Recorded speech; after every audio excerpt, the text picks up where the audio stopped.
Shabbat Shalom à tous, donc bonjour à tous nos amis sur Skype, bonjour à ceux qui vont nous suivre sur YouTube. Aujourd'hui nous sommes le 4 septembre et puis voilà, nous avons notre culte. Donc je souhaite la bienvenue à tout le monde et donc nous allons commencer par un moment de louange, ensuite les offrandes et ensuite Raïm nous apportera la parole. On va faire ça dans cet ordre-là. Donc voilà, soyez tous bénis au nom de Yeshua. Amen. Donc j'avais à cœur de commencer par le chant Alléluia, Alléluia, Betzilzelei Shama. Donc voilà, je vais le lancer et n'hésitons pas à tous lancer un chant, s'il vous plaît, à être vraiment disponible pour louer le Seigneur. Normalement, voilà, nous avons beaucoup de choses pour lesquelles nous pouvons rendre gloire au Seigneur. Alors, bénissons le Seigneur et venons aussi avec un cœur léger pour conduire le Seigneur, pour louer le Seigneur, pardon. Amen. Alléluia, Alléluia, Betzilzelei Shama. Alléluia, Alléluia, Betzilzelei Troua. Kol Shama de Alléluia, Alléluia, Alléluia. Kol Shama de Alléluia, Alléluia, Alléluia, Alléluia. Louange à l'Éternel. Alléluia, Alléluia. Gloire au Dieu d'Israël. Des tambourins, cymbales sonores retentissez en son honneur. Et vous humains, dites encore gloire au grand Dieu sauveur. Alléluia, Alléluia, louange à l'Éternel. Alléluia, Alléluia, gloire au Dieu d'Israël. Des tambourins, cymbales sonores retentissez en son honneur. Et vous humains, dites encore gloire au grand Dieu sauveur. Il est Veloishan Shomer Israël. Ineloyanu Veloishan Shomer Israël. Ineloyanu Veloishan Shomer Israël. Ineloyanu Veloishan Shomer Israël. Alinu, Alinu, Alinu, Alinu, Alinu, Alinu. Kvarashnu, ve'anzaranu, Kvarashnu, ve'anzaranu, אבל עוד לא קצרנו, אבל עוד לא קצרנו. הנה לא ינום ולא יישן שומר ישראל. הנה לא ינום ולא יישן שומר Israël.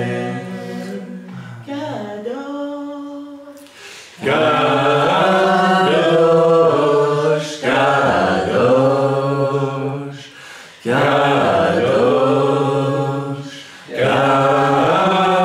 Kadosh, Kadosh, Adonai, Elohim.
Seigneur, nos lèvres ont prononcé ces mots. Kadosh, tu es saint, tu es 3 fois saint.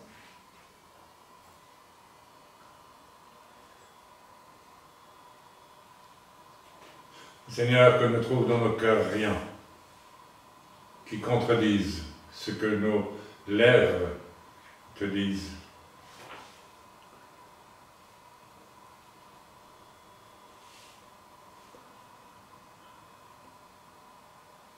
Si nous savons que le mal se trouve en nous,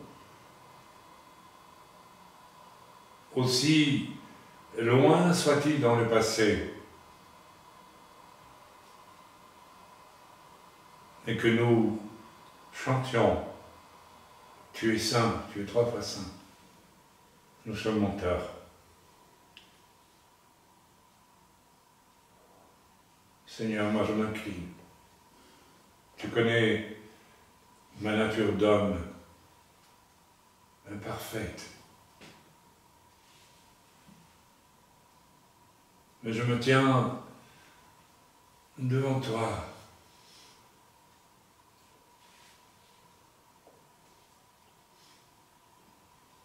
En étant honnête.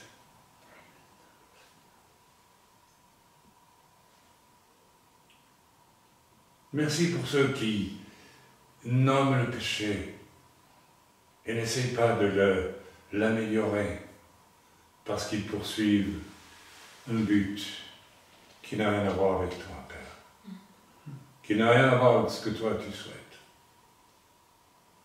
Seigneur, délivre-nous du mensonge, délivre-nous du mensonge. Délivre-nous du mensonge, délivre-nous des menteurs aussi. Ils n'ont pas leur place dans l'assemblée des saints.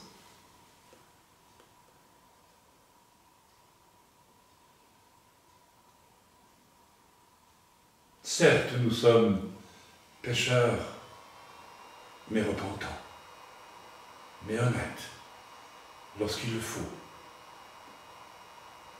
Merci pour ce frère qui s'est repenti récemment. Il a regardé en face son péché. Il l'a nommé. Il l'a nommé. Et il lui était donc automatiquement pardonné. Parce que tu nous aimes, Père. Mais tu résistes aux méchants. À celui qui camoufle sa faute. Qui cherche à entraîner même l'Église dans le compromis. Pour ne pas avoir à regarder en face son péché. Sachons une chose, c'est entre Dieu et chacun d'entre nous que les choses se passent. Ce n'est pas l'Église qui vous sauve. Ce n'est pas l'Église qui exige la repentance. C'est Dieu. c'est Dieu.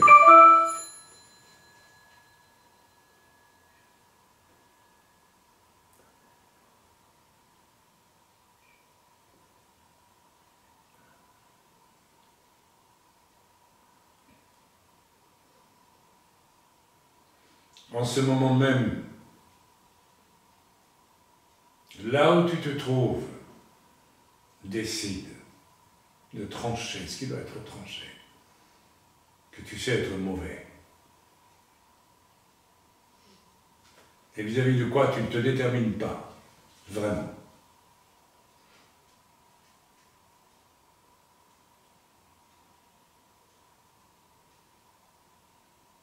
Merci Seigneur.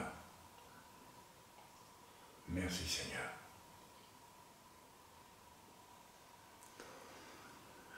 On peut passer à l'offrande. Amen. Alors, j'ai reçu le passage pour les offrandes d'Acte 2, versets 42 à 44. Je vais vous le lire. Il persévérait dans l'enseignement des apôtres, dans la communion fraternelle, dans la fraction du pain et dans les prières. La crainte s'emparait de chacun et il se faisait beaucoup de prodiges et de miracles par les apôtres. Tous ceux qui croyaient étaient dans le même lieu, ils avaient tout en commun. Ils vendaient leurs propriétés et leurs biens, ils en partageaient le produit entre tous selon les besoins de chacun. Amen. On peut rajouter aussi, ils étaient chaque jour tous ensemble assidus au temple, ils rompaient le pain dans les maisons, ils prenaient leur nourriture avec joie et simplicité de cœur. Lorsque j'ai lu ce passage, le Seigneur m'a parlé, il m'a donné un mot. Il m'a donné le mot unité. Dans les temps dans lesquels nous vivons, le diable fait énormément de choses pour briser l'unité. Et nous devons faire attention nous-mêmes à garder aussi notre unité avec les uns et les autres. L'unité, comment ? Moi, il n'y avait qu'une seule chose qui me venait à l'esprit, enfin, plusieurs, mais dans l'obéissance au Seigneur. Demander au Seigneur ce que lui veut, pas ce que moi je veux, et agir. Amen. Pour les offrandes, c'est la même chose. Aujourd'hui, il y a des besoins dans l'œuvre, nous allons faire donc les offrandes. Il est important de demander à Dieu ce que lui veut que nous mettions. Amen. Pas simplement ce que on a peut-être imaginé mettre, mais Seigneur, je veux m'approcher de toi parce que je veux savoir ce que toi tu veux que je mette. Amen. Amen. Alors je vais prier, normalement on a tous déjà prié, mais nous allons prier, puis vous allez faire vos offrandes, je vais faire aussi la mienne en allant à ma place tout à l'heure.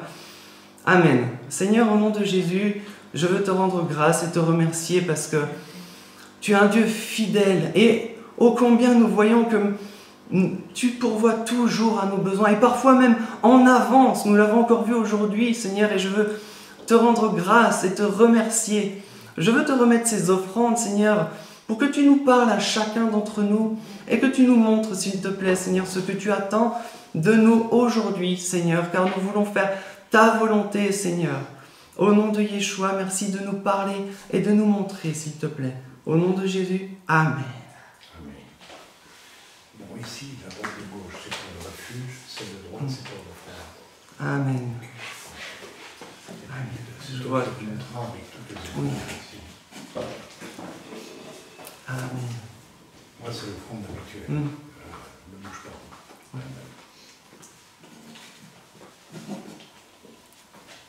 Amen. Donc je vois que les offrandes ont été faites. Je vais remercier le Seigneur et puis je céderai la place à Raïm pour le message. Seigneur, gloire à toi, merci Père éternel, car tu es fidèle. Tu es tellement fidèle qu'il y a tant de choses que nous ne méritons pas et pourtant toi tu nous les donnes. Et je te remercie encore pour ces offrandes d'aujourd'hui parce que tu as encore pourvu aux besoins aujourd'hui, Seigneur. Et je te prie de bénir aussi chacun de mes frères et sœurs qui ont donné, Seigneur, et même ceux qui ont reçu de ne rien donner aujourd'hui, bénis-les, Seigneur, parce que tous ensemble, nous sommes un en toi, et je veux te bénir et te rendre grâce, Père. Au nom de Yeshua, Amen. Amen. Amen.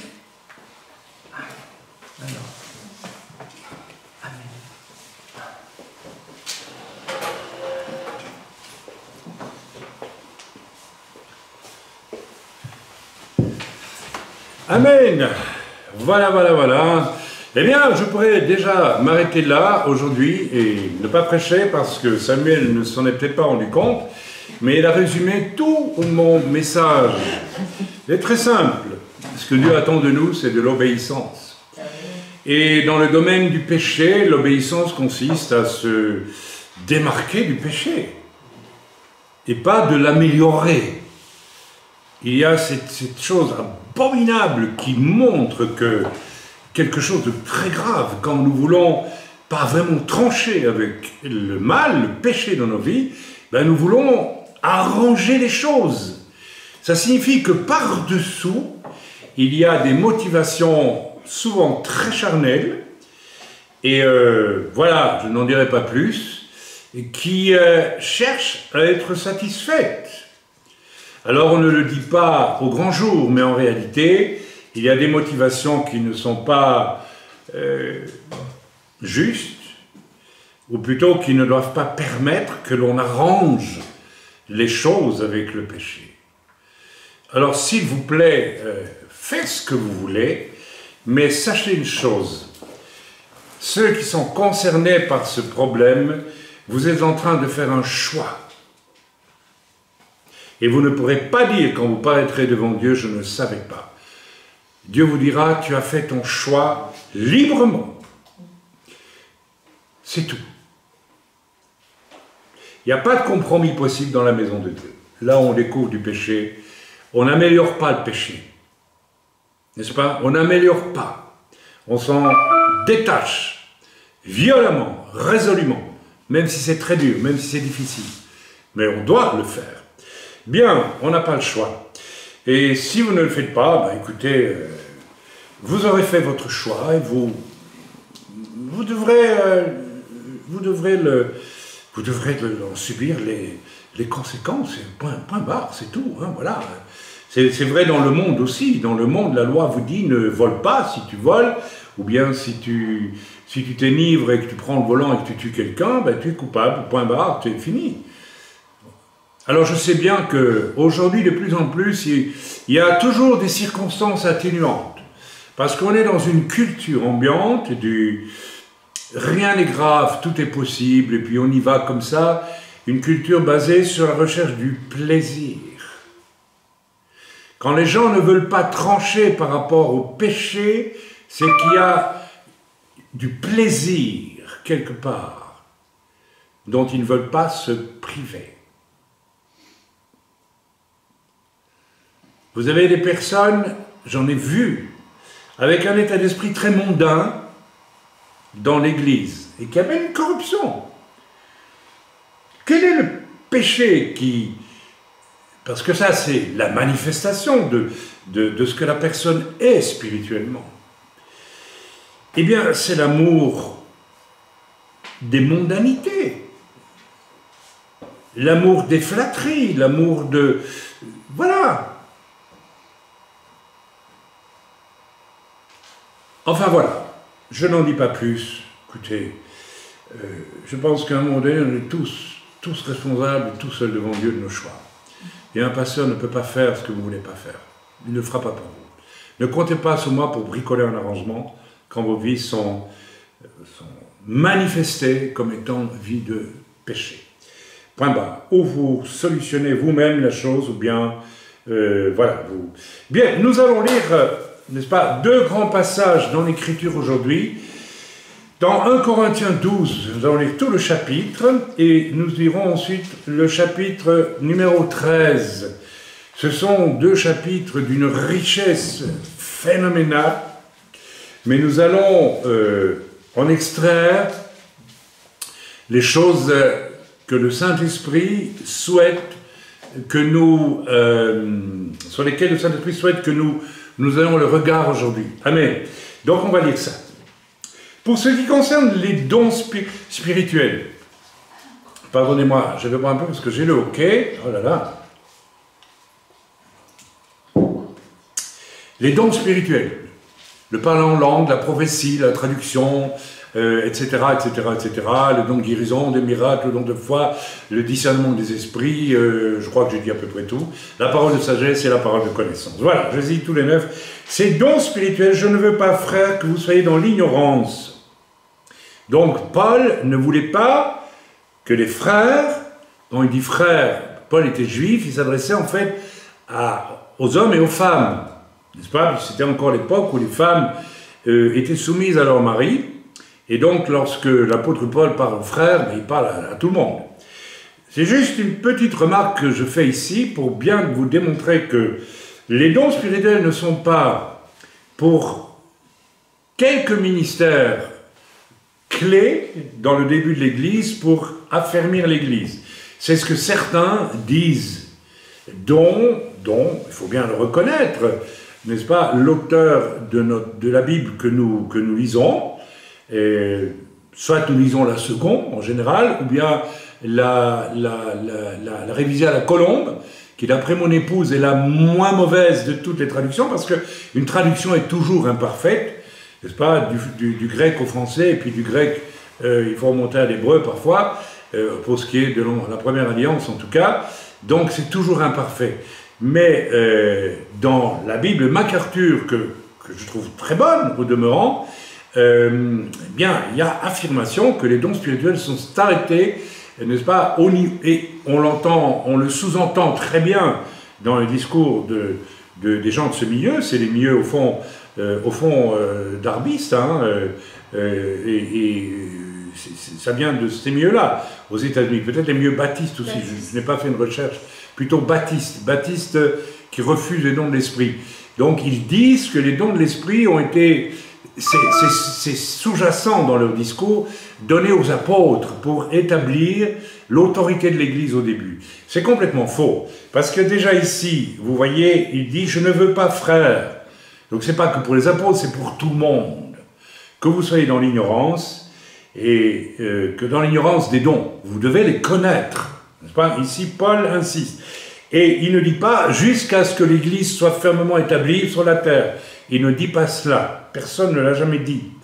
Donc ça, c'est un point de vue qu'il faut, je crois, honnêtement, mettre de côté.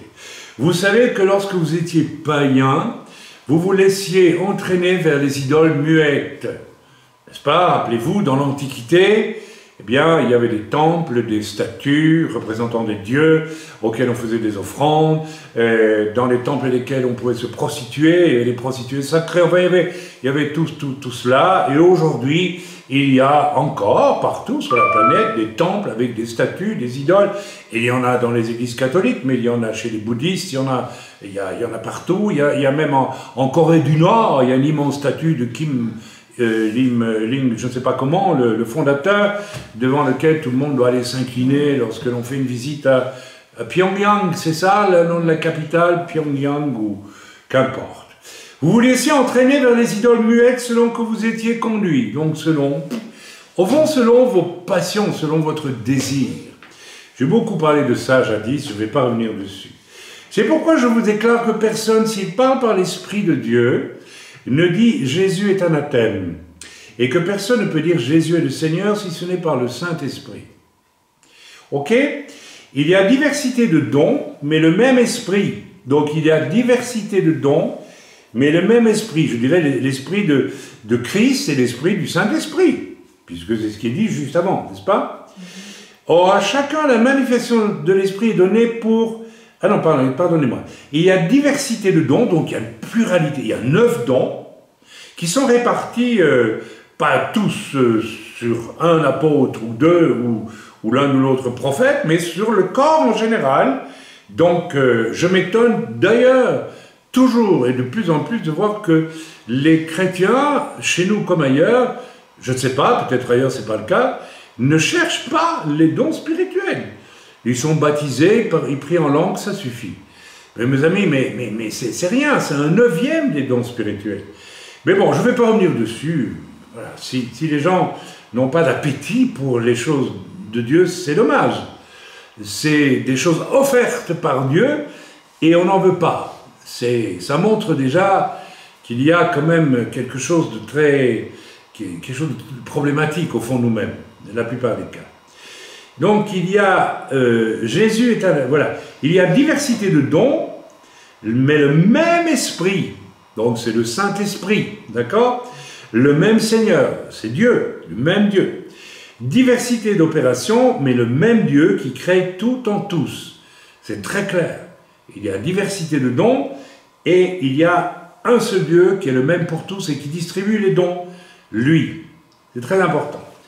Parce qu'en réalité, ici, nous allons comprendre que le thème important du message, c'est l'interdépendance et l'unité. C'est pour ça, quand Samuel a parlé d'unité tantôt, il ne s'en est pas rendu compte, il a introduit le message.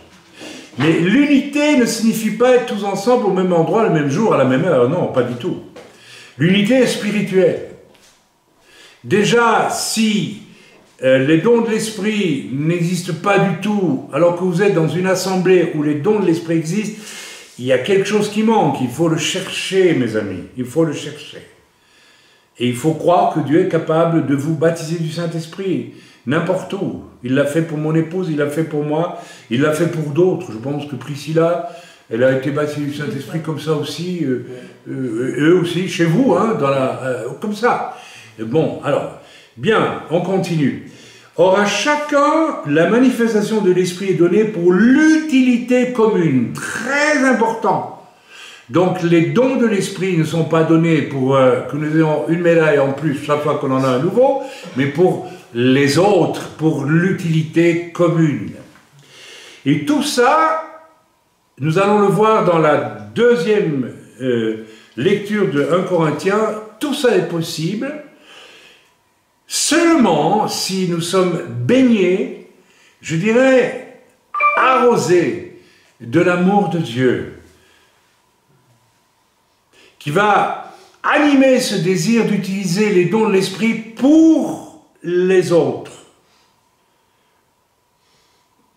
Et c'est là que se trouve peut-être la clé du message. Est-ce que l'amour de Dieu est vraiment la chose qui m'habite?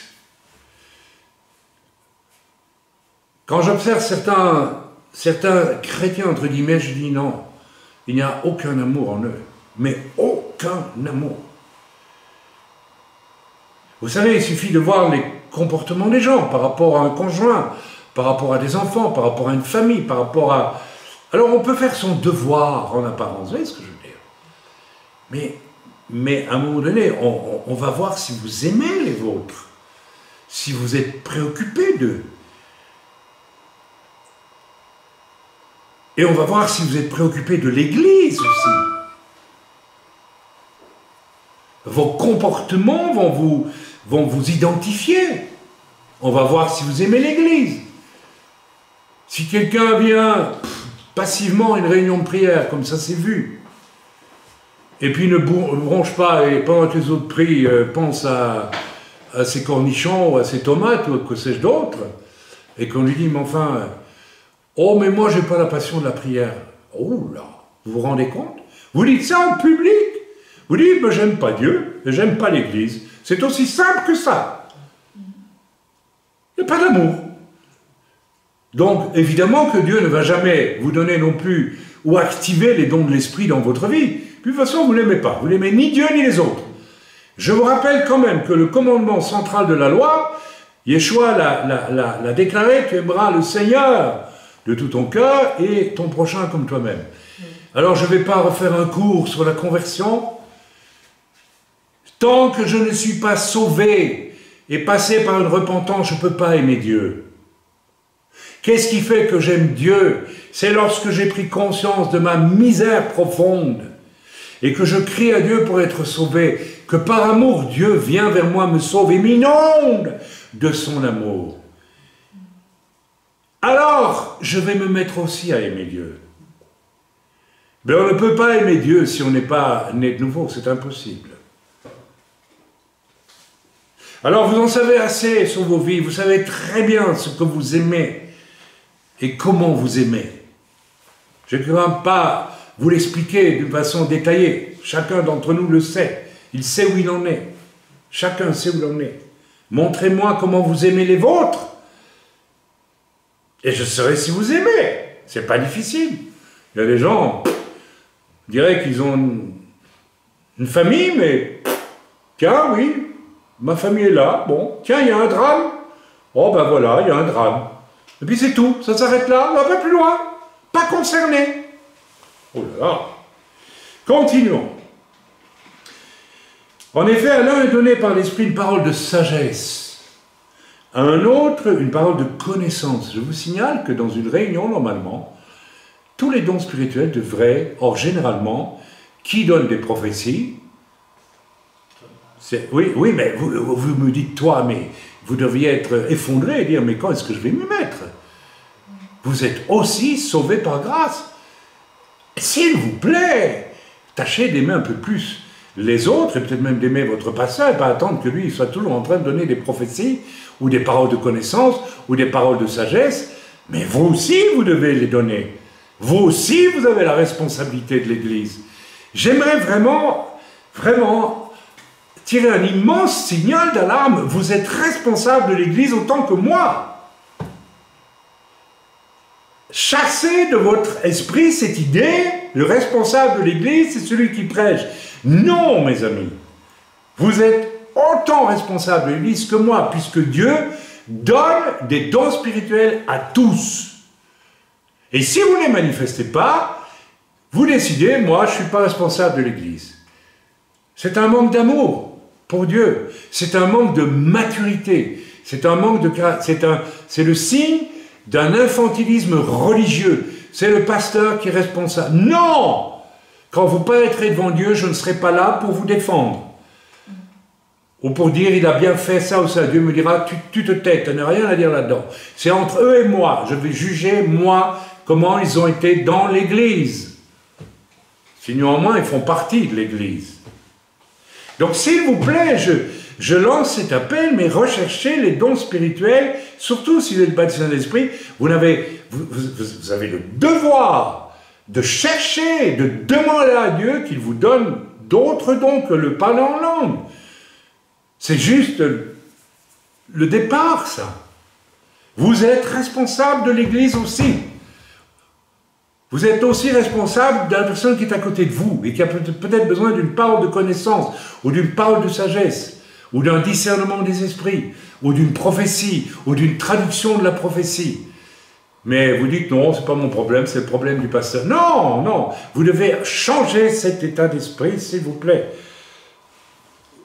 Alors, vous m'écoutez, mais j'aimerais bien que ça soit inscrit dans vos cœurs et dans vos esprits et que vous commenciez à chercher à pratiquer les dons. Que ferez-vous si je meurs demain?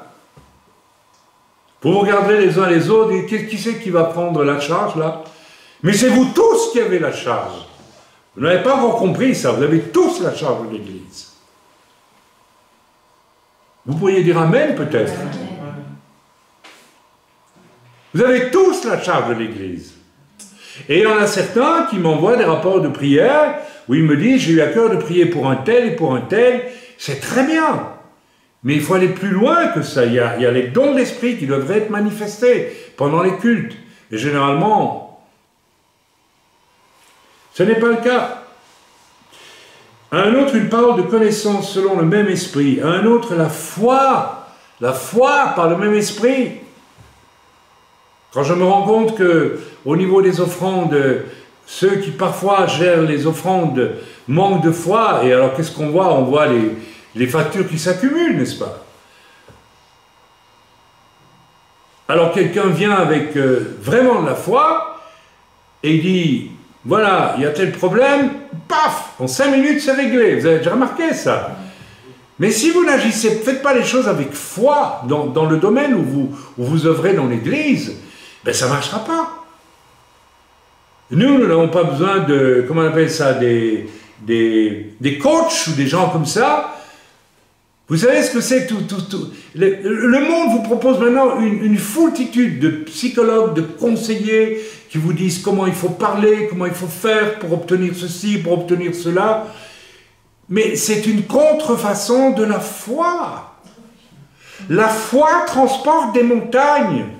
Si vous avez la charge de quelque chose dans l'Église, vous devez avoir la foi pour mener la chose, n'est-ce pas, facilement, sans difficulté à son terme. Et souvent, vous devenez passif. Vous n'œuvrez pas dans l'Église autrement, par une certaine passivité. C'est le pasteur qui a la foi. Moi, c'est pas aussi important, mais c'est très grave ce que vous pensez là. C'est une faute grave. Vous êtes en train de dire à Dieu, ouais, tu peux te passer de moi, hein. Mais fais-moi du bien quand même, hein, en attendant, hein, oui, oui.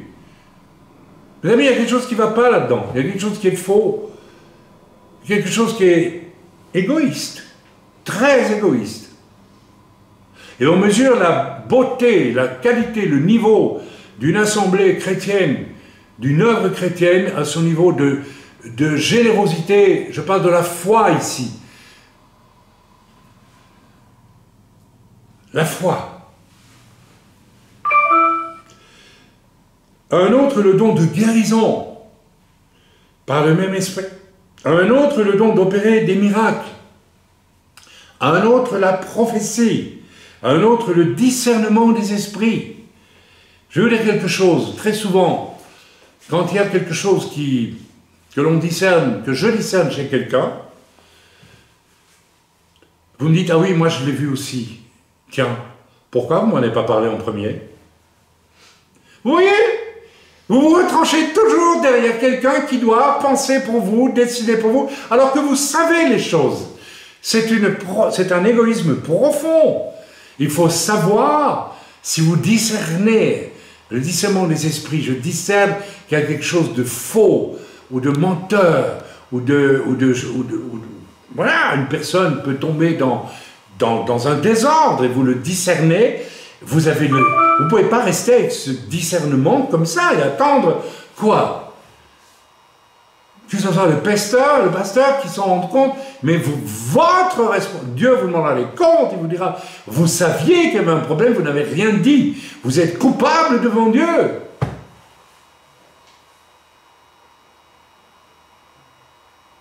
Moi je discernais des choses dans l'église.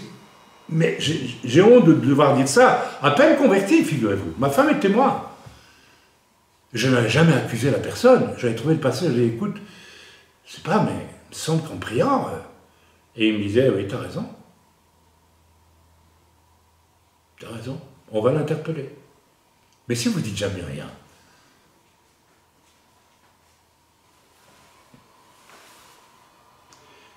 Un autre, la diversité des langues. La diversité des langues.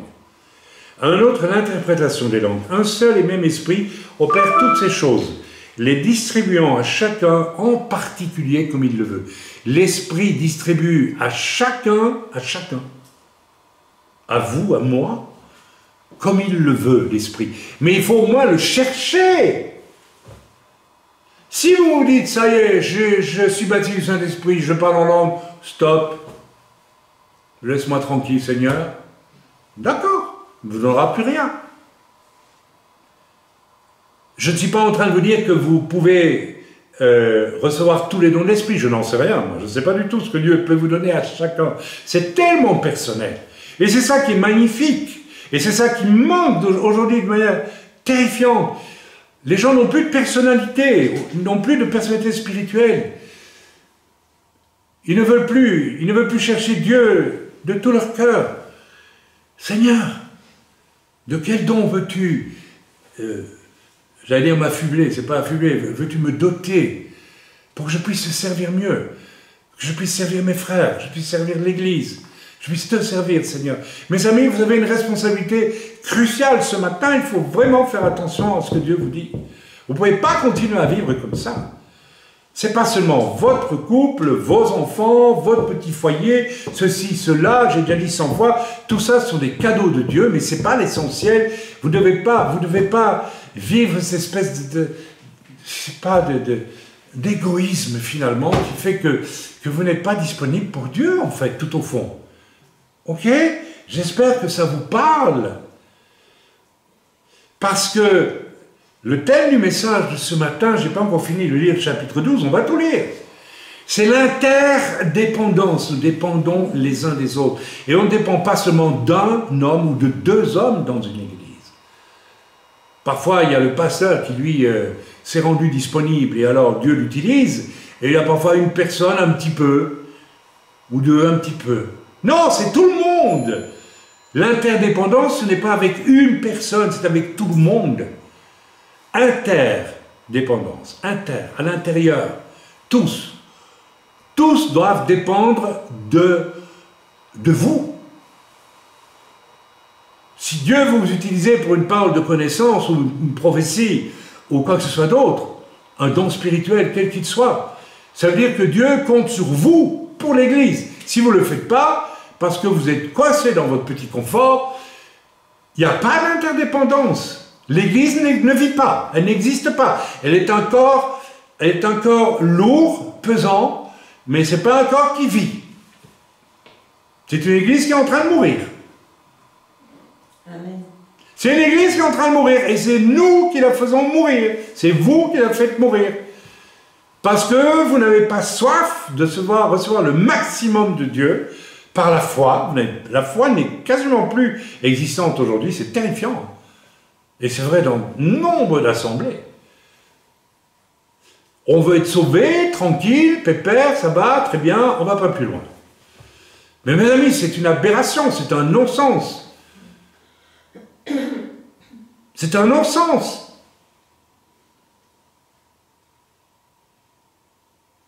C'est comme si, la Bible dit que le corps de la femme est pour l'homme, le corps de l'homme est pour la femme.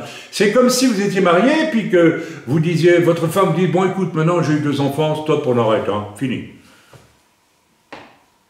Vous allez vivre comment là, ensemble? Nous faisons la même chose à Dieu. Nous traitons Dieu comme quelqu'un dit, ok, tu nous as sauvés, maintenant ça suffit, terminé, laissons tranquille. C'est ce que vous faites, c'est ce que nous faisons. Où est notre amour pour Dieu? Où est notre amour pour les autres? Nous sommes interdépendants. J'ai besoin de toi, j'ai besoin de toi, j'ai besoin de toi, j'ai besoin de toi. Dit le Seigneur pour mon Église. Vous êtes responsable de l'Église. Vous aussi, chacun au niveau que Dieu a choisi pour vous. Et si vous ne le faites pas, vous aurez des comptes sévères à Dieu. Vous faites mourir l'Église. Et vous obligez ceux qui veulent vraiment qu'elle vive, à faire un forcing énorme pour qu'elle soit vivante. Vous la faites mourir, et les serviteurs de Dieu, vous les tuez, vous les usez. Vous imaginez pas le nombre de pasteurs qui font des burn-out, qui sont épuisés nerveusement. Parce que vous êtes bien contents comme ça, vous avez vos messages, quand vous avez un besoin, on prie pour vous, vous avez porte ouverte à n'importe quel moment du jour, de la nuit, s'il le faut, pour qu'on prie pour vous. Mais vous n'êtes pas responsable de l'Église. Les chrétiens sont responsables de rien. C'est les pasteurs. C'est faux, mes amis. Vous vivez dans un mensonge. Vous devez vous mettre en quête, si vous avez été baptisé du Saint-Esprit, de tous les dons spirituels que Dieu veut vous donner. Il n'a pas voulu vous donner seulement le parler en langue, il veut vous donner le reste qu'il a préparé pour vous et que vous devez utiliser pour que l'Église en bénéficie et que naisse vraiment l'interdépendance. Soyez honnêtes. En quoi êtes-vous interdépendants vraiment avec les autres? Soyez honnêtes.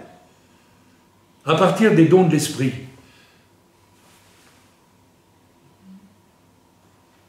J'ai voulu établir des anciens et puis je me suis rendu compte que j'étais incapable de prendre une initiative. Incapable de dire je vais prendre attention à ceci ou à cela. Alors quelquefois, moi je découvre quelque chose et parfois 2 mois après, et bien oui, mais on le savait, on l'avait remarqué, mais pourquoi vous n'avez rien dit? Pourquoi vous n'avez rien dit?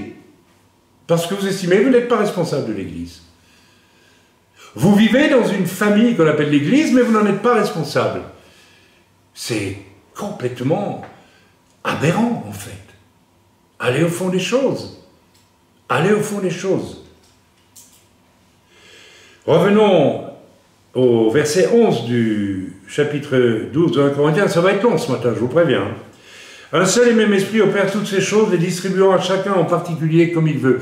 Un seul et même esprit opère toutes ces choses, les distribuant à chacun en particulier, et pas seulement à l'homme qui prêche, à chacun d'entre vous, mais vous l'avez refusé, vous le refusez. Vous êtes très égoïste. L'Église est terriblement égoïste, terriblement paresseuse. Elle dit non. Je veux juste ce qu'il faut. Je parle en langue. Youpi, tranquille. Plus, non. Plus, c'est pour les autres. C'est pour un autre, c'est pas pour moi. Mes amis, c'est extrêmement grave. Vous résistez à Dieu, là. Vous résistez à Dieu. Là, vous devenez religieux. Vous voyez comment... Là, on commence à être religieux. C'est comme ça qu'on commence à être religieux. On ne vit pas l'interdépendance, mais on prend l'habitude de venir aux réunions. Vous voyez ce que je veux dire? Et c'est là, on ne vit pas le corps de Christ. On ne vit pas ni l'interdépendance, et donc même pas l'unité.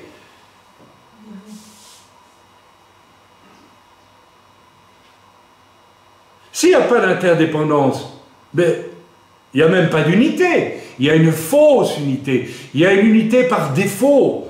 Une unité par religion, religieuse. Ça ne veut rien dire.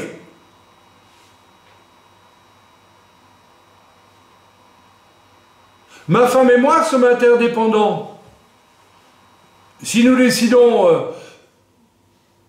il n'y a pas de raison pour nous, puisque nous sommes mariés dans le Seigneur, et de nous séparer, nous ne sommes plus interdépendants, n'est-ce pas? Et nous ne sommes plus unis. Mais vous savez que vous n'êtes pas unis au corps, en général. Vous n'êtes pas unis. Vous êtes sur le chemin de la religiosité. Vous êtes sur le chemin de l'habitude religieuse. Mais vous n'êtes pas interdépendants, vous n'êtes pas unis. Parce que vous ne cherchez pas à être dotés de tous les outils que Dieu a prévus pour vous, pour être interdépendants. Je répète, vous êtes sur le chemin, c'est là qu'on devient religieux. C'est là que, finalement, on établit des églises qui n'ont plus que l'apparence des églises, mais n'ont plus la force, n'ont plus la, comment dire, la vie, tout simplement. Ne cherchez pas ailleurs. Après, pourquoi des enfants qui grandissent dans des milieux religieux sont absolument incapables même de se repentir, de se convertir? Vous savez pourquoi? Parce que quand vous grandissez dans quelque chose qui n'est que religieux, où il n'y a plus l'interdépendance, l'unité, la vie de l'esprit, le mensonge le plus terrifiant s'installe, consiste à dire « je suis dans une famille XY de telle dénomination, je suis sauvé ». Et les gens ne sont pas, n'ont même pas commencé à être sauvés. J'aimerais que vous preniez tous conscience ce matin de votre responsabilité. Si vous ne vous décidez pas à chercher vraiment les dons de l'Esprit, là vous êtes, puis si vous avez été baptisé du Saint-Esprit, eh bien, vous refusez l'interdépendance, par ce fait même, vous n'avez pas d'unité, il n'y a pas d'unité dans le corps. Parce qu'on ne fait pas les choses ensemble. On ne vit pas la même chose. On n'est pas unis. Vous n'êtes même pas unis avec moi si moi je manifeste le don de l'Esprit et que vous ne les manifestez pas. Nous ne sommes pas unis. Nous ne sommes pas ensemble.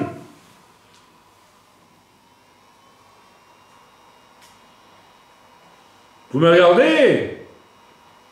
Je ne sais pas si vous réfléchissez, hein?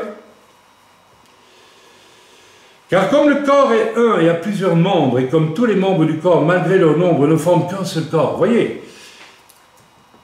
plusieurs membres, mais un seul corps.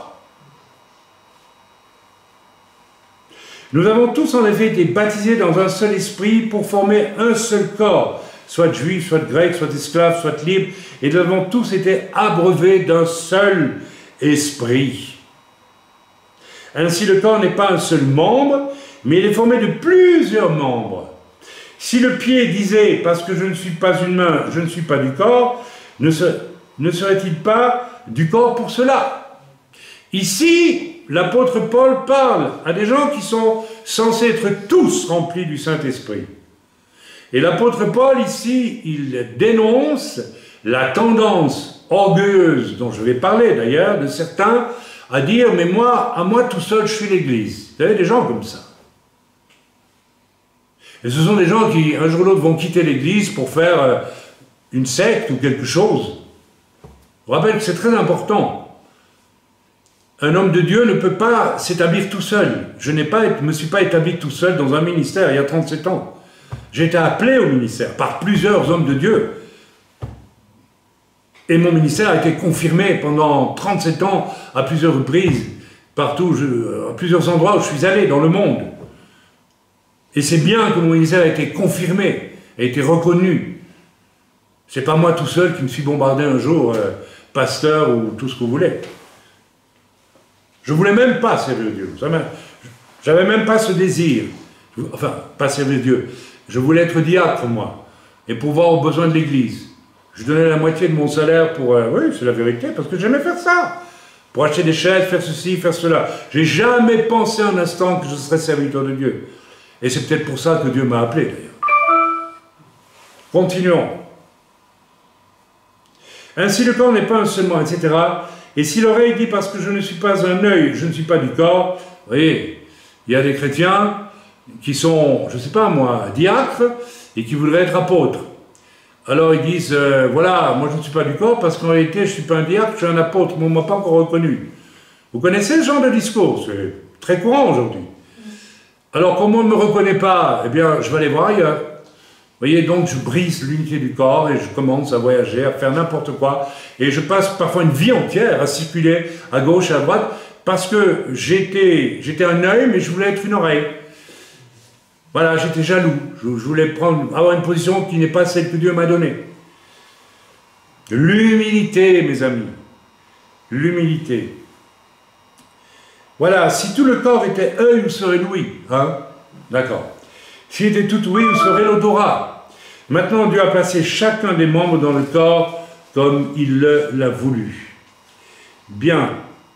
Je ne vais pas en dire plus sur ce passage. Je vais commencer à... Si je dois essayer de résumer la pensée essentielle qu'il y a dans pour moi, ce matin, je ne dis pas que ce n'est que cela, mais la pensée essentielle, globale, si vous voulez, synthétique, de toute cette lecture de 1 Corinthiens 12, vous pouvez continuer la lecture. Vous verrez, elle ne fait que répéter ce que je viens de vous dire, savoir, etc., que chacun prenne la place que Dieu a voulu pour lui. Le thème, il est simplement celui-ci, l'interdépendance et l'unité du corps. L'interdépendance, nous sommes interdépendants, donc il faut que chacun fasse sa part dans le corps. Et il ne peut pas la faire uniquement... Je ne sais pas, par exemple financièrement, parce qu'il pourvoit aux besoins de l'Église ou des saints, comme le dit l'Écriture, mais il y a aussi tout le domaine des dons spirituels, des choses que l'on vit et que l'on sait, que l'on connaît, et que l'on n'a pas nécessairement le courage d'accepter de voir en face. Amen. L'interdépendance. Un serviteur de Dieu devrait... Dès qu'une personne se convertit, pouvoir compter sur la personne tout de suite. Oui, tout de suite. Pour que la personne devienne une aide au serviteur de Dieu, non pas une aide parce que le serviteur de Dieu c'est lui qui a toutes les réponses, non, mais pour lui permettre de travailler plus efficacement dans le corps. Or, écoutez, disons les choses. Les 3/4 du temps, les serviteurs de Dieu passent leur temps à relever les murs partout, les murs que les gens ne veulent pas laisser debout, tout simplement. La plupart des gens ne sont pas du tout une aide, il n'y a pas d'interdépendance, ni avec le serviteur, ni avec les autres dans l'Église. On se contente du minimum. Et surtout, si on va se casser la figure parce qu'on fait une chose qu'on n'aurait pas dû faire, là, on compte sur le serviteur pour vous rattraper.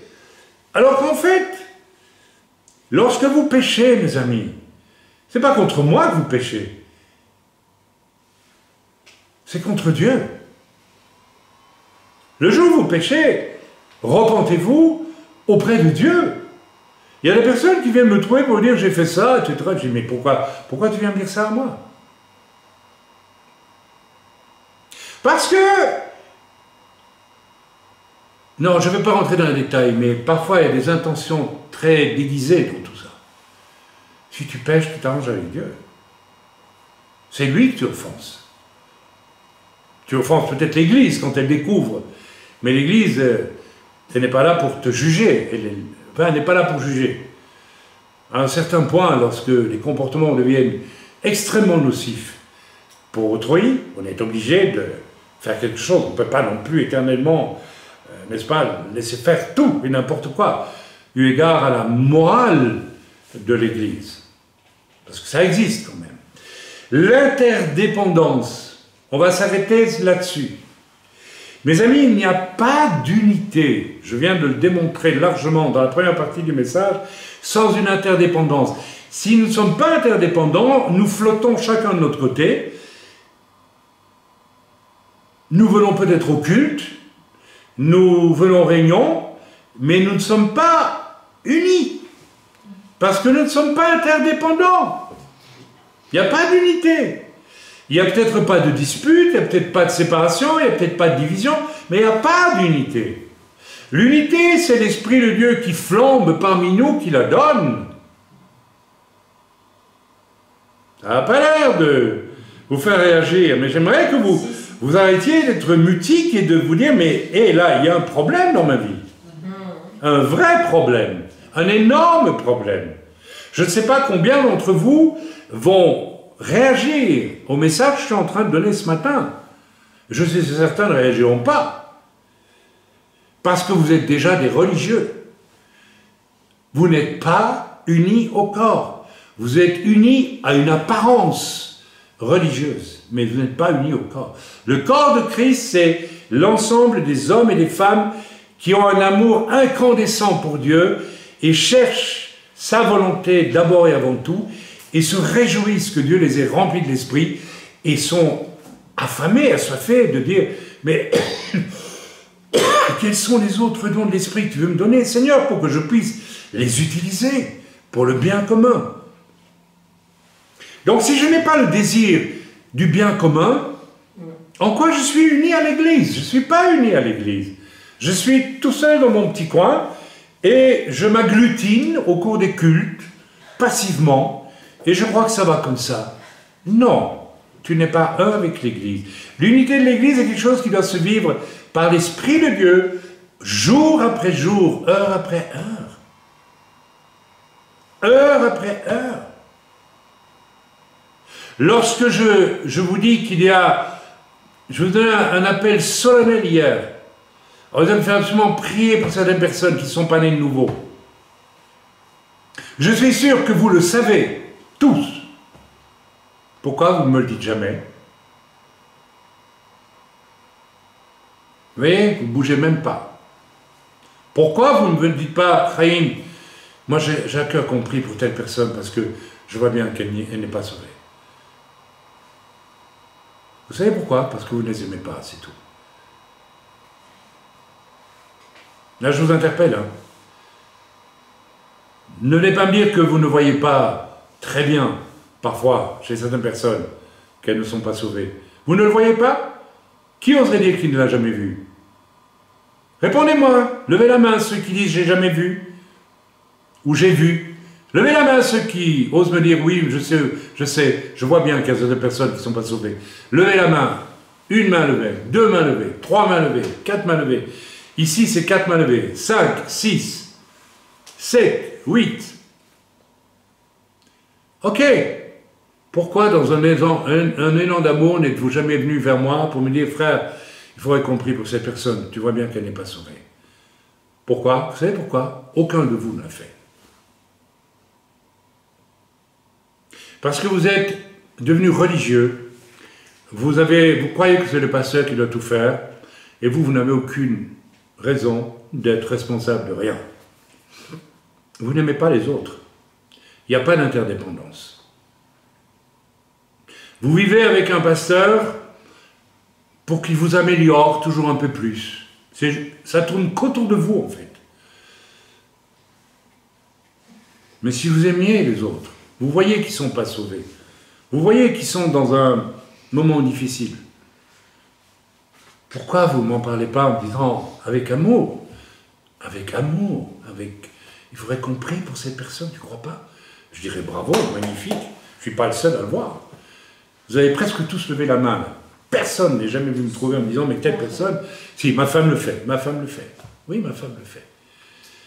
Questionnons-nous ce matin, je ne veux pas vous accabler, mais questionnez-vous, s'il vous plaît, sur votre interdépendance dans l'Église. Est-ce qu'elle existe, cette interdépendance?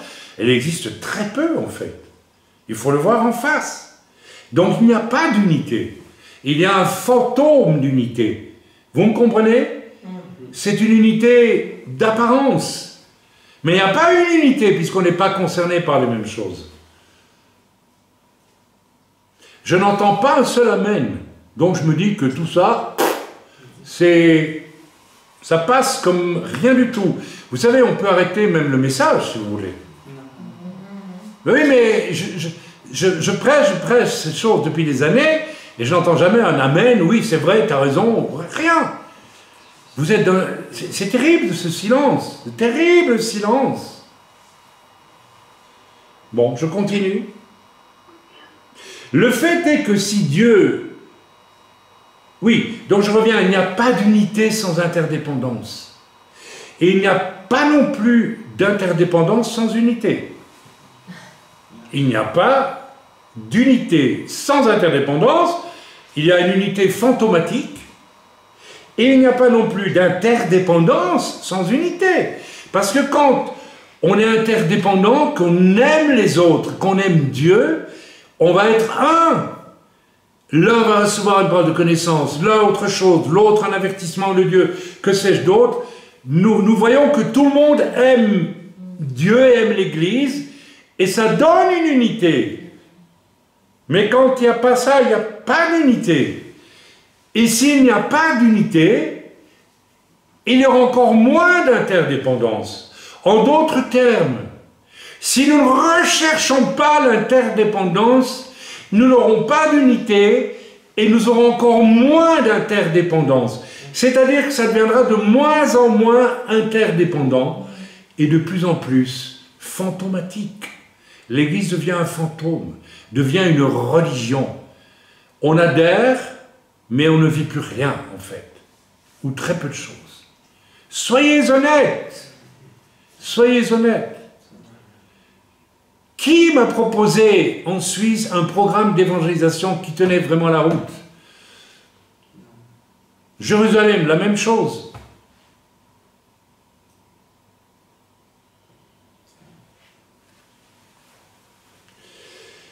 Le fait est que, alors, quelle est la clé? Quelle est la clé de cette interdépendance et de l'unité qui en découle?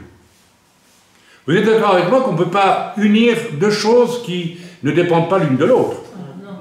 C'est pas possible. Quelque part, le Dieu qui est un, Père, Fils et Esprit, parce qu'ils ont un choix d'interdépendance absolue, l'un par l'autre. Est-ce que vous avez compris ça? Trouvez-moi un moment où le Père, le Fils et l'Esprit ne sont pas interdépendants l'un avec l'autre. Ils sont en permanence interdépendants et c'est ce qui fait leur unité. Et vous savez pourquoi ils sont interdépendants? Parce qu'il y a une clé que vous ne vivez pas, que nous ne vivons pas. Ça s'appelle l'amour. Nous n'aimons pas. Non, nous n'aimons pas les autres. On aime bien se réunir ensemble, manger un repas, tout ça, mais ce n'est pas pour ça qu'on aime les autres, mes amis. Il n'y a pas l'amour. Il n'y a pas la présence de Dieu dans les vies. Il n'y a pas l'amour. C'est ça la clé. Il n'y a pas d'amour.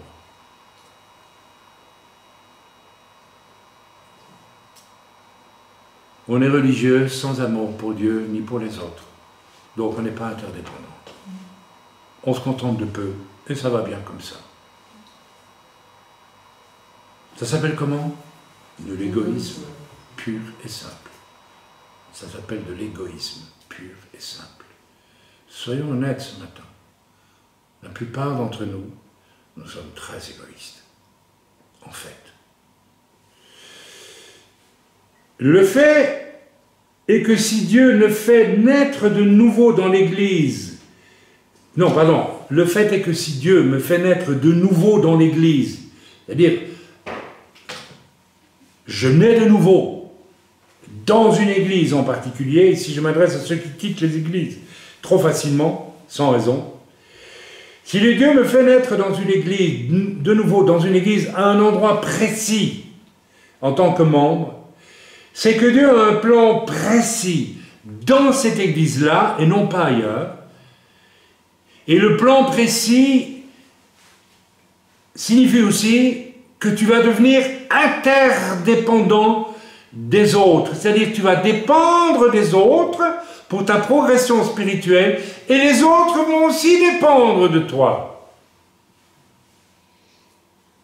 On n'y est pas, mes amis. On n'y est pas. Vous dépendez d'un pasteur, c'est tout.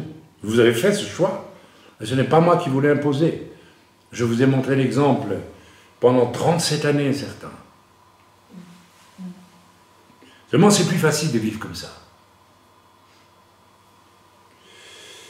Je suis donc sauvé, si je le suis néanmoins, si je ne suis pas une espèce de rejeton maladif d'un milieu religieux.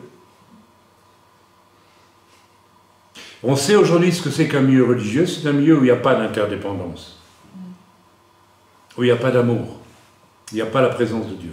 Il n'y a pas Dieu, tout simplement.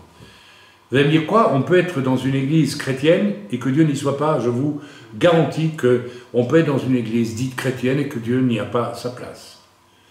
C'est certain.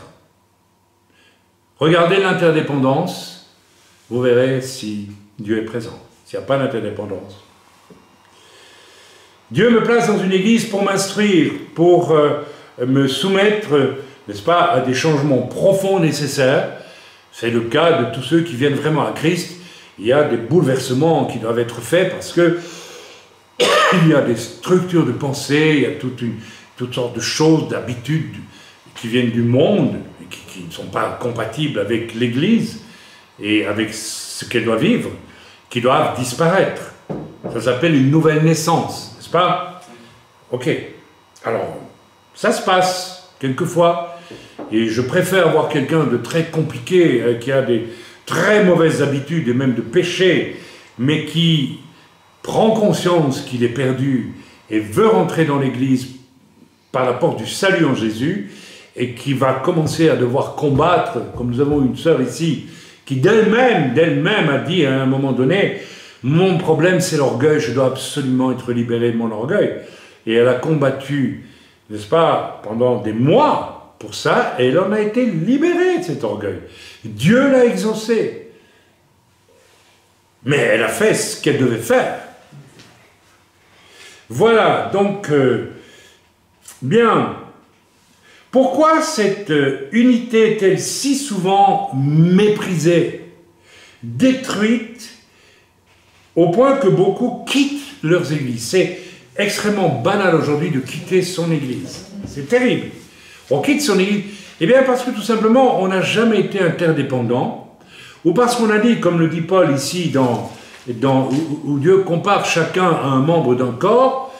Certains sont un œil, d'autres une oreille, d'autres sont, je ne sais pas moi, une main, un pied, etc., etc. Et puis il y a des gens qui sont un œil et voudraient être une oreille. On a déjà tous vu ça, hein.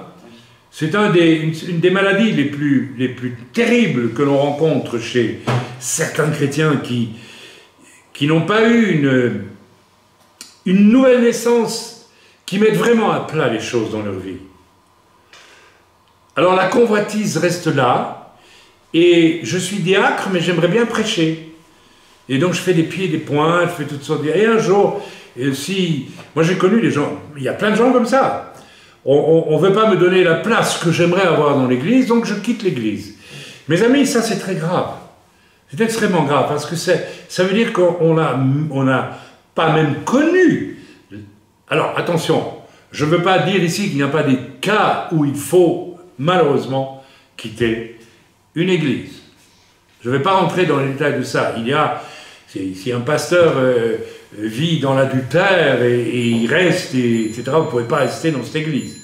Ou alors il faut l'interpeller, et il faut demander qu'il se mette à part, qu'il quitte l'église et prier pour que Dieu donne un nouveau pasteur. Et si on n'en trouve pas et que rien ne se règle, eh bien, parfois on se retrouve, n'est-ce pas, une situation où on est bien obligé de voir qu'on est sans église. Dans ce cas-là, on cherche une église et le Seigneur va donner ce qu'il faut, il n'y a pas de problème. Mais les raisons pour expliquer le départ des églises, c'est souvent la motivation mauvaise, parce qu'on vient à l'église, alors écoutez bien ce que je vous dis ici, pour recevoir et non donner, et non se donner. On veut tous être bien, et on compte sur le pasteur et l'église sur ça, pour ça, mais nous, apporter quoi que ce soit dans l'interdépendance, nous donner à l'autre, on n'y pense même pas. Alors là-dessus vient se greffer parfois la jalousie, l'envie, des choses qui n'ont pas de place dans nos rapports. Je vous répète, je n'ai jamais pensé, ni même désiré une seconde être serviteur de Dieu. Je n'y pensais même pas, je ne le voulais pas. Je n'avais qu'un désir, je le répète, j'étais diacre, on m'a établi diacre. Au fond de moi-même, je sentais qu'il y avait autre chose qui viendrait plus tard, mais je ne savais pas quoi. Peut-être ancien, je ne sais pas. Je n'ai jamais pensé que j'étais appelé au ministère.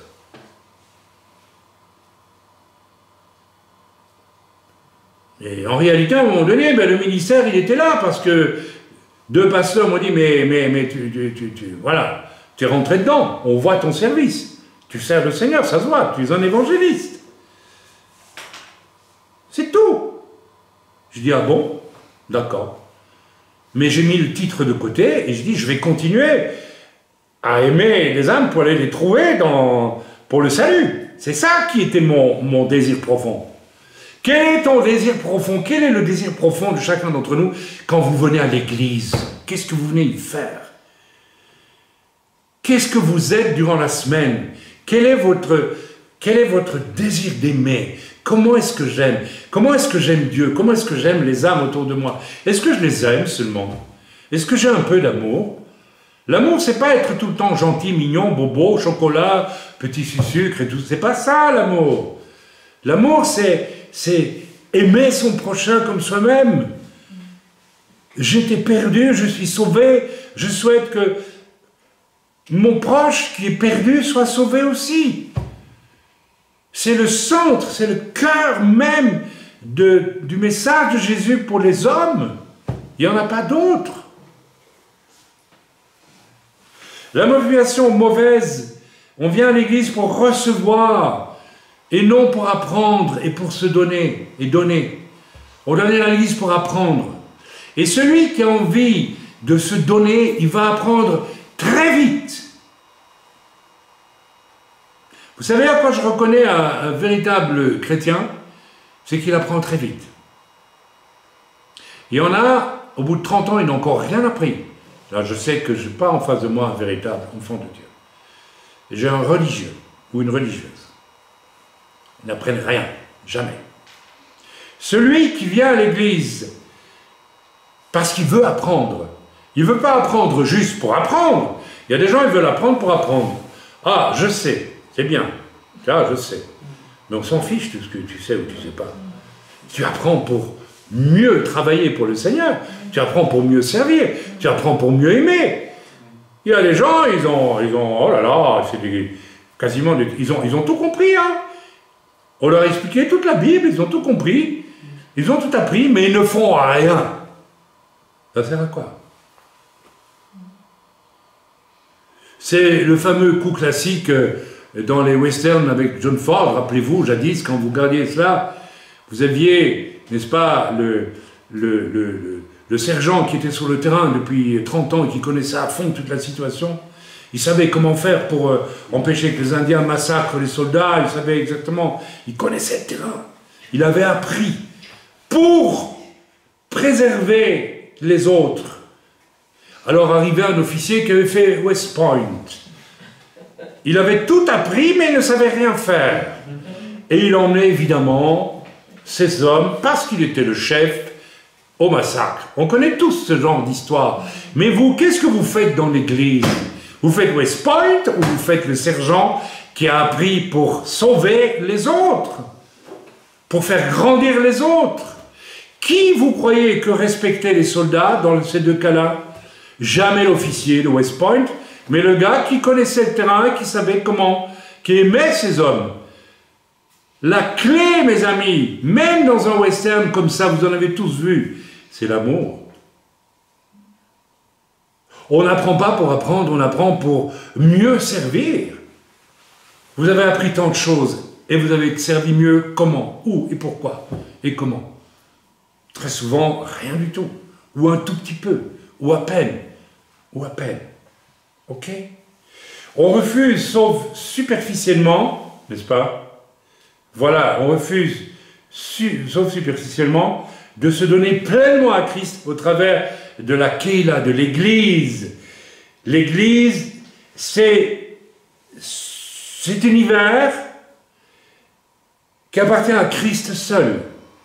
Et si on ne se donne pas à l'Église, donc à Christ, on n'est pas dans l'Église. On peut être présent physiquement, on n'y est pas du tout. Il y a des gens qui sont présents toute leur vie dans l'Église, mais qui ne sont jamais été membres de l'Église. Vous commencez à me suivre? Vous commencez à comprendre le message? Est-ce que vous vous rendez compte du sérieux de ce que je suis en train de vous dire? On peut être un juge qui a appris toutes les lois et ne pas être habité du désir de la justice. Ça existe.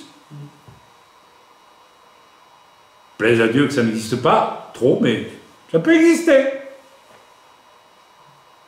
Dans ce cas-là, ce juge sera-t-il un bon juge ou un mauvais juge? L'Écriture nous parle du mauvais juge. Et la femme a dû taper toute la nuit sur la porte du mauvais juge pour qu'enfin il veuille bien défendre ses intérêts. Nous pouvons être membres d'église et ne pas être dans l'église. Ça mérite vraiment qu'on en réfléchisse. Donc quitter une église est souvent, hélas, le signe qu'une part importante de moi refuse d'appartenir à Christ, à Yeshua, tout simplement. Une part de moi, et c'est ça le problème que beaucoup vous avez, vous voulez être sauvé à la petite semaine, petit bout par petit bout, n'est-ce pas? Mais pas sauvé, vraiment sauvé. Vous voulez que Dieu arrange les bidons avec vos faiblesses, alors que Dieu est saint. Nous l'avons chanté tantôt. Kadosh, Kadosh, Kadosh, Dieu est saint. Dieu n'arrange pas nos bidons. Dieu nous dit la vérité, et la vérité, dit l'Écriture, vous rendra libre, vous affranchira. Mais si vous ne voulez pas de la vérité, si vous voulez que Dieu bricole des arrangements pour vous, alors que vous savez très bien que telle chose n'est pas bonne. Relisons le verset 27 de 1 Corinthiens 12, et puis je crois qu'on va bientôt passer à l'autre chapitre. Vous êtes le corps de Christ et vous êtes ses membres, chacun pour sa part. Vous êtes, alors attention, vous êtes le corps de Christ et vous êtes ses membres, chacun pour sa part. Mais ici, Paul s'adresse à une église d'hommes et de femmes. Pourtant, les Corinthiens, il y avait des problèmes à Corinthe. Mais des gens interdépendants. Ils pratiquaient tous les dons spirituels.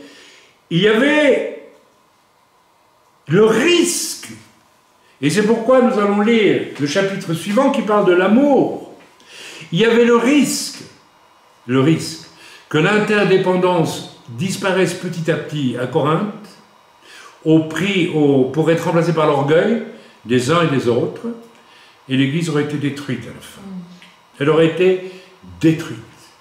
Je répète, une Église où nous refusons l'interdépendance généreuse les uns par rapport aux autres, c'est une Église qui est déjà en train de mourir. Ce n'est pas l'Église de Jésus-Christ. Elle n'a pas d'unité. Elle vit un fantôme d'unité, une apparence d'unité. Je l'ai dit assez, je pense. Oui. Nous tous n'ont pas, je l'ai dit, un appel d'apôtre, Ça, c'est pour ceux qui veulent prendre une place que Dieu ne leur a pas donnée.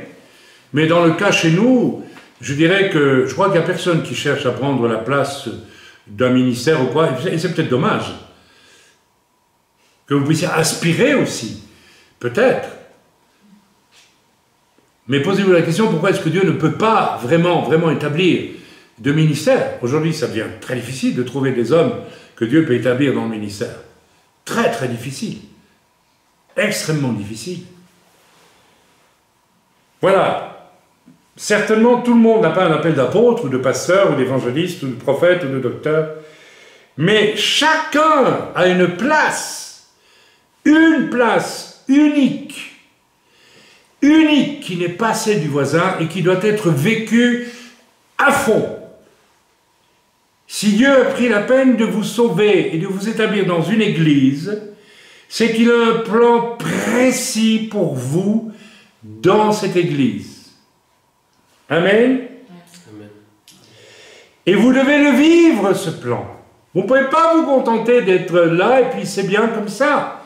Non, vous devez être plus viril que ça, plus généreux, même avec vous-même, être plus généreux.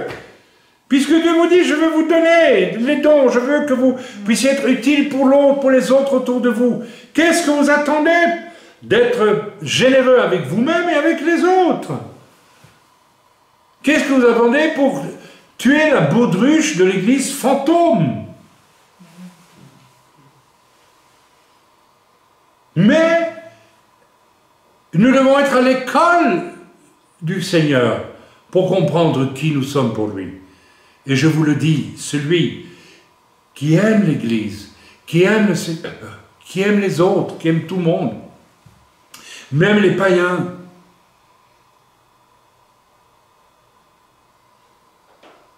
bien sûr qu'il faut aimer les païens. Il ne faut pas aimer ce qu'ils font, mais on doit les aimer.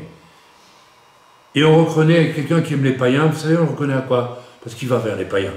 Il va leur parler de l'amour du Seigneur.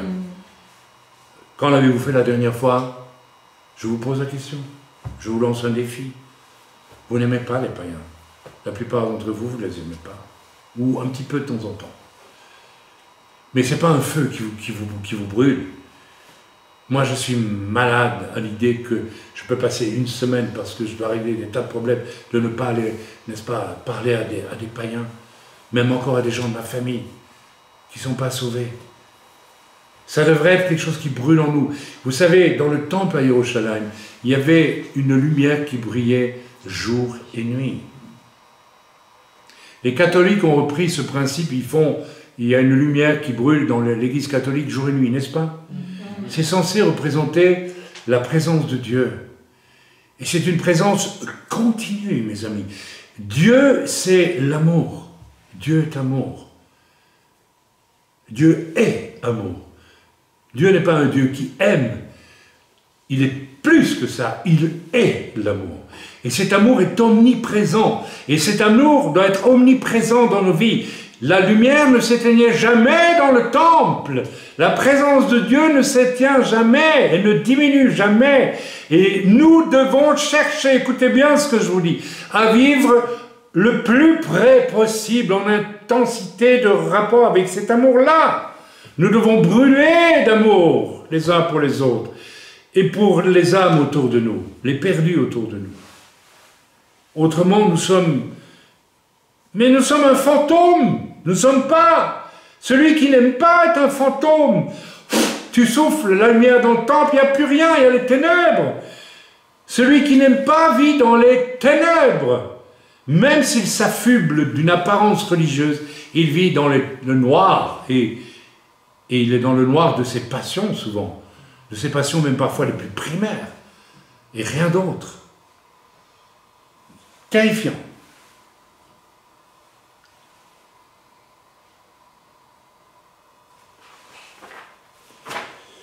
Alors, Christ,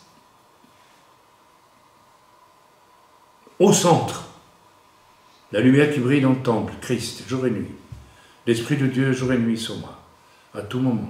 L'autre jour, ma femme a été réveillée pendant la nuit et Dieu lui a parlé. Vous savez pourquoi? Parce qu'elle aime Dieu. C'est tout, c'est pas compliqué. Ça fait 37 ans qu'elle aime Dieu, non plus, 40 ans. 40 ans. Ben, Dieu lui parle. Dieu ne vous parle pas, mais peut-être qu'il n'a rien à vous dire parce que vous ne l'aimez pas, c'est tout. Ah oui, je vous provoque là, et je dois vous provoquer. Christ au centre, et pas l'homme. Mes amis, je vois tant de chrétiens qui viennent vers moi et qui me disent, j'ai dû encore subir ce discours qui m'afflige, une personne très lointaine, qui a entendu parler de mon ministère, et qui me dit, je sais qu'auprès de Chaim, j'ai la solution. Vous vous rendez compte de ce qu'elle dit? C'est vrai que Dieu m'utilise, c'est vrai. Pourquoi? Parce que j'aime les âmes, parce que j'ai accepté de recevoir les dons spirituels que Dieu a voulu me donner, et je les utilise. Alors les gens savent où ils doivent aller. Mais ils commettent une grave erreur. C'est que c'est Dieu qui peut ramener la solution, pas moi. Moi, je suis qu'un outil. Vous voyez ce que je veux dire? Et certains, vous vivez comme ça. Vous croyez que parce que vous êtes dans l'église où il y a un pasteur qui prêche la parole de Dieu, vous êtes en sécurité. Vous êtes perdus, mes amis. Et vous ne le savez pas. Vous êtes perdus. Vous êtes passifs. La pire des choses, c'est un chrétien passif. Si je ne suis pas interdépendant, je deviens passif. Si je n'ai pas d'unité au corps, je parle d'une vraie unité, je deviens passif. Je suis un membre mort, je ne sers à rien. Je ne peux pas être utile pour le corps, je ne suis pas utile pour Dieu. Et vouloir tenir sa place, parce que Dieu en a décidé, demande aussi une reddition de tout orgueil. Mes amis, l'orgueil et l'amour qui est Dieu, non pas l'amour de Dieu, l'amour qui est Dieu, c'est incompatible. Il y a des personnes qui ont grandi dans des mondes religieux morts, complètement morts, mais qui sont fiers de leur origine religieuse et ne bougeront jamais d'un iota dans leur vie. Jamais, jamais. La reddition de tout orgueil est la condition sine qua non pour que Dieu puisse nous rejoindre, nous démontrer son amour, sa grandeur, sa force, quel que soit au demeurant la vie de péché qu'on a pu avoir avant de le connaître. Mais avons-nous eu cette révélation de la grandeur de Dieu qui est amour? Certains ne l'avaient jamais eu. Lisons maintenant le chapitre 13.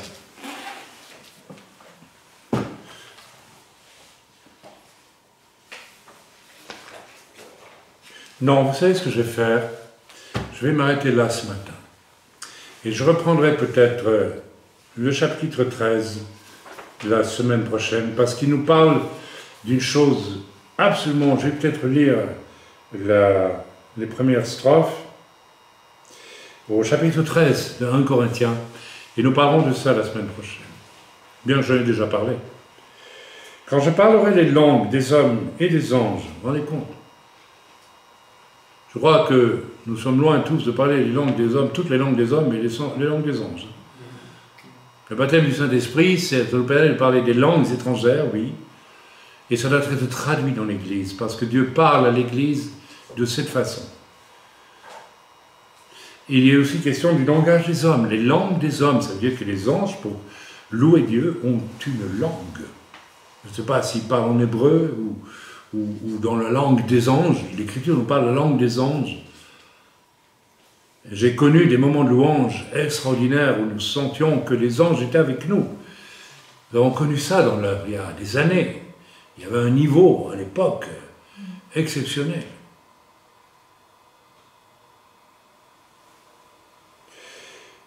Quand je parlerai les langues, ce qui n'est déjà pas le cas pour tout le monde, des hommes et des anges, si je n'ai pas l'amour, je suis un airain qui résonne ou une cymbale qui retentit. Je parlerai de ça la semaine prochaine. En d'autres mots, si je n'ai pas l'amour, si je ne recherche pas Dieu pour ce qu'il est, pour le rencontrer et le laisser me visiter d'en haut pour ce qu'il est, pour qui il est, je ne connaîtrai pas l'amour. Et dès lors, je peux physiquement faire partie d'une église, mais ne pas en faire partie du tout, en fait. Donc je vais m'arrêter à ça ce matin, et je voudrais simplement interpeller tout le monde. S'il vous plaît, nous sommes interdépendants où il n'y a pas d'unité. Et s'il n'y a pas d'unité, il n'y a pas d'interdépendance. Et après, c'est l'œuf et la poule, vous voyez ? L'un engendre l'autre, et on n'en finit plus. À la fin, l'Église devient juste un lieu religieux, où l'Esprit de Dieu ne peut plus rien faire. Et si l'Esprit de Dieu ne fait plus rien dans l'Église, qu'est-ce que c'est que l'Église ? C'est rien. C'est une fabrication d'hommes. L'Église ne peut être que le lieu où Dieu travaille, agit. Les uns par les autres. L'interdépendance. Tout le chapitre que nous avons lu le démontre en long et en large. Alors nous sommes un. Lorsque je sais que mon frère qui est en face de moi peut recevoir une parole de connaissance et qu'il l'exprime, ben là je dis tiens, nous sommes un. Parce que dans l'esprit, je sais que ce qu'il dit est vrai. Nous sommes un. On fait une seule personne. On est d'accord. On peut dire Amen. Quel est le sens du mot Amen? Vous dites Amen sans... Pardon. Les gens ne disent même plus Amen aujourd'hui. C'est curieux, dans l'Église, on ne dit plus jamais Amen. On ne dit plus Amen. Vous savez, parce que je pense que les gens croient encore quand ils viennent à l'Église. On est dans des temps terribles, vous savez. Des temps terribles. Mais sans interdépendance, il n'y a pas d'unité. S'il n'y a pas d'unité, l'interdépendance va déchoir encore plus et il y aura encore moins d'unité. Et nous verrons naître une Église fantôme. Je crois pouvoir dire, très honnêtement, je ne sais pas quels ont pu être mes manquements, je n'en sais rien. Je ne sais pas. Il faudrait que ça me le dise. Mais je me bats depuis des années pour que nous ne devenions pas une Église fantôme, mes amis. Les choses sont entre vos mains. C'est à vous de décider. Certains, vous êtes baptisés du Saint-Esprit. Si vous n'en faites pas plus que ce que vous en faites, c'est dommage. C'est pire que dommage. Vous fabriquez de vos propres mains une Église qui est un fantôme et qui n'est pas l'Église vivante, du Dieu vivant. Voilà, donc, nous allons nous arrêter là pour le message.